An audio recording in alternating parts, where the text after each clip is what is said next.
হয় পাণবজাৰ আৰক্ষী থানাৰ আন এক বৃহৎ সফলতা পিছফালৰ যি পৰিৱেশ চাওক এয়া কুইণ্টেলে কুইণ্টেলে কাঁহ পিতলৰ সামগ্ৰী উদ্ধাৰ কৰিছে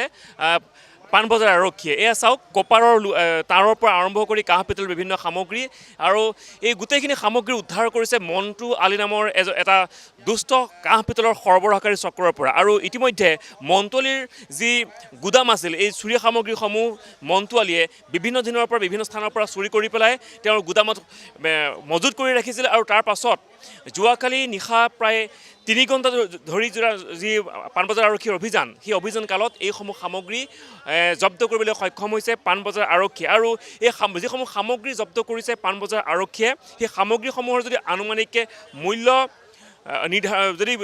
নিৰ্ধাৰণ কৰা হয় প্ৰায় 3 কোটিৰো অধিক মূল্য বুলি পাণবজাৰ আৰক্ষীয়ে জানিবলৈ দিছে এয়া দেখিবলৈ পোৱা গৈছে এয়া পিতলৰ গিলাচ এয়া পিতলৰ কলহ বিভিন্ন স্থানৰ পৰা চুৰি কৰি পেলাই মণ্টু আলীয়ে এইসমূহ মজুত কৰি ৰাখিছিল এয়া পিতলৰ এইটো সামগ্ৰী পিতলৰ ঘটি পিতলৰ চৰিয়া এয়া কাঁহৰ কাঁহী আৰু বিভিন্ন সামগ্ৰী কেৱল বাসগৃহৰ পৰাই নহয় বাসগৃহ ব্যৱহাৰ মানুহৰ নিত্যনৈমিত্তিক ব্যৱহৃত সামগ্ৰীয়ে নহয় কিন্তু ইয়াতে দেখা পোৱা গৈছে যে বিভিন্ন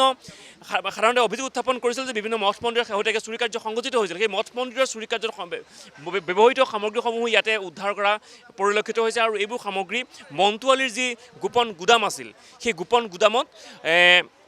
অভিযান চলাই পেলাই পাণবজাৰ আৰক্ষীয়ে এইসমূহ জব্দ কৰাৰ পৰিলক্ষিত হৈছে কপাৰৰ টিন আছে সমগ্ৰ দেখুৱাইছোঁ আমি ইয়াৰ পিছফালৰ যিটো বৃহৎ অংশ পাণবজাৰ আৰক্ষীয়ে জব্দ কৰিবলৈ সক্ষম হোৱা সেই বৃহৎ অংশসমূহ আমি দেখুৱাবলৈ চেষ্টা কৰিম আমি আগুৱাই গৈছোঁ আমি দেখুৱাই যাম এই মন্দিৰৰ ঘণ্টা মন্দিৰৰ চাকি এয়া মন্দিৰৰ শৰাই আৰু এইসমূহ মণ্টু আলীয়ে বিভিন্ন মঠ মন্দিৰৰ পৰা চুৰি কৰি মজুত কৰি ৰাখিছিল আৰু গোপনে নিশাৰ ভাগত ৰেল যোগে বহিৰাজ্যলৈ সৰবৰাহ কৰি আহিছিল এইসমূহ সামগ্ৰী আৰু এইসমূহ সামগ্ৰী বহিৰাজ্যলৈ সৰবৰাহ কৰি মণ্টু আলী নামৰ এই দুষ্ট চক্ৰটোৱে কোটি কোটি টকা ঘটি আহিছিল আৰু এইসমূহ অৱশেষত পাণবজাৰ আৰক্ষীয়ে যোৱাকালি উদ্ধাৰ কৰিবলৈ সক্ষম হৈছিল ৰূপনগৰত অভিযান চলাই মণ্টু আলীৰ এই গোপন গুদামৰ পৰা এইসমূহ সামগ্ৰী পাণবজাৰ আৰক্ষীয়ে জব্দ কৰিবলৈ সক্ষম হৈছে 1000 কুইণ্টেলতকৈ অধিক সামগ্ৰী জব্দ কৰিছে পাণবজাৰ আৰক্ষীয়ে কি হয় বৃহৎ দম চাওক কিমান প্ৰায় 1000 কুইণ্টেলৰো অধিক এইসমূহ সামগ্ৰী কিন্তু এতিয়াও পলাতক হৈ আছে মণ্টু আলীক বিচাৰি ইতিমধ্যে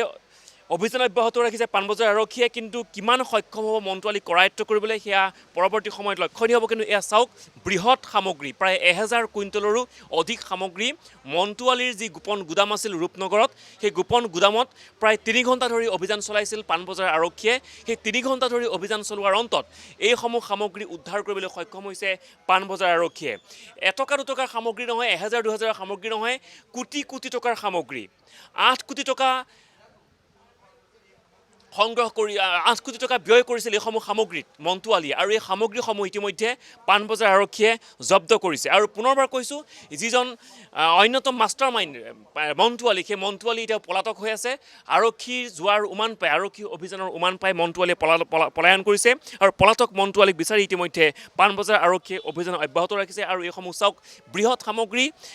1000 কুইণ্টেলৰো অধিক ওজন বুলি কোৱা হৈছে আৰু যিটো ৰূপনগৰৰ ডেম্পৰ সমান্তৰালভাৱে আন যিবোৰ স্থানত মণ্টু আলীয়ে এই সামগ্ৰীসমূহ সংগ্ৰহ কৰি ৰাখিছিল সেই সংগ্ৰহিত স্থানসমূহত পাণবজাৰ আৰক্ষীয়ে অভিযান চলাই যোৱাকালি এইদৰে সামগ্ৰীসমূহ জব্দ কৰিবলৈ সক্ষম হৈছে এইসমূহ চাওক ঘৰুৱা ব্যৱহৃত যিসমূহ টৰ্চ লাইট বা আমাৰ মঠ মন্দিৰত যিসমূহ ব্যৱহৃত সামগ্ৰী হয় আৰু সাধাৰণতে ঘৰত ব্যৱহৃত যিসমূহ সামগ্ৰী হয় বিশেষকৈ কপাৰৰ তাঁৰ যিসমূহ সামগ্ৰী ব্যৱহাৰ কৰা হয় এইসমূহ সামগ্ৰী প্ৰেছাৰ কুকাৰৰ পৰা আৰম্ভ কৰি কাঁহী বাতি বাচন বৰ্তন মন্দিৰৰ ঘণ্টা লোটালৈকে সকলো সামগ্ৰী মণ্টু আলীয়ে বিভিন্ন স্থানৰ পৰা চুৰি কাৰ্য সংঘটিত কৰি তেওঁলোকে সংগ্ৰহ কৰিছিল আৰু তাৰ পাছত আৰক্ষীয়ে মণ্টু আলীৰ সেই সমগ্ৰ ঘটনাৰ কথা উমান পাইছিল আৰু তাৰ পাছত যোৱাকালি প্ৰায় 3 ঘণ্টা ধৰি ৰূপনগৰৰ ডেম্পত মণ্টু আলীৰ যি ডেম্প আছিল সেই ডেম্পত অভিযান চলাইছিল আৰু তাৰ পাছত এইসমূহ বৃহৎ পৰিমাণৰ সামগ্ৰী উদ্ধাৰ কৰিবলৈ সক্ষম হৈছে পুনৰবাৰ কৈছোঁ এইসমূহ সামগ্ৰী প্ৰায় 1000 কুইণ্টেলৰ অধিক ওজনৰ আৰু ইয়াৰ যি আনুমানিক মূল্য পাণবজাৰ আৰক্ষীৰ পৰা জানিবলৈ পোৱা অনুসৰি 3 কোটিৰো অধিক মূল্যৰ হ'ব পাৰে এইসমূহ সামগ্ৰী কিমান বৃহৎ পৰিমাণৰ সামগ্ৰী পুনৰবাৰ কৈছোঁ এইসমূহ সামগ্ৰী মণ্টু আলীয়ে বিভিন্ন স্থানৰ পৰা চুৰি কাৰ্যৰে সংগ্ৰহ কৰি বহিৰাজ্যলৈ গোপনে ৰেলযোগে সৰবৰাহ কৰি আহিছিল আৰু তাৰ পৰা তেওঁ কোটি কোটি টকা লুণ্ঠন চলাই অহা পৰিলক্ষিত হৈছিল আৰু সেই সমগ্ৰ তথ্য পাণবজাৰ আৰক্ষীয়ে লাভ কৰিছিল আৰু গোপন সূত্ৰৰ পমখেদি যোৱাকালি মন্টুৱালিৰ ডেম্পত অভিযান চলাইছিল পাণবজাৰ আৰক্ষীয়ে 3 ঘণ্টা ধৰি যোৱা অভিযানৰ অন্তত এইসমূহ সামগ্ৰী উদ্ধাৰ কৰিবলৈ সক্ষম হৈছে পাণবজাৰ আৰক্ষীয়ে যিকোনো খবৰৰ বাবে যোগাযোগ কৰক 7099017330 লগতে 7099017110 নম্বৰত